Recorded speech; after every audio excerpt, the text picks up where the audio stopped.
पिट शाह दरगाह server नूह जे वली अहद सूबाई वज़ीर मखतूब महबूब ज़मा जे manager Mir Musarrat Ali Jaffrey पिट शाह पंहिंजी पीर ऑफ पिट शाह सैयद अदीबुल्ला हसन शाह लतीफ़ी सां मुलाक़ात कई ऐं पिट शाह जे तरक़ियाती स्कीमुनि समेत मुख़्तलिफ़ मामलनि ते ॻाल्हि ॿोल कई।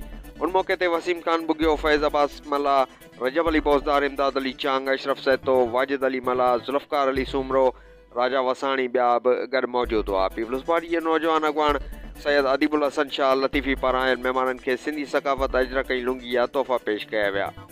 मुलाक़ात दौरान सैयद अदीबुल्ला हसन शाह लतीफ़ी जो चवणु हो त असांजी ख़ानदान हमेशह मखदूम हाउस ऐं पीपल्स पार्टी जो साथ निभायो आहे, जेको हमेशह जारी रहंदो। हिन चयो त मखदूम ख़ानदान तरफ़ां पिट शाह में बराबरी जी बुनियाद ते तरक़ियाती कम जारी आहिनि, जेको हिकु बहितरीन अमल आहे।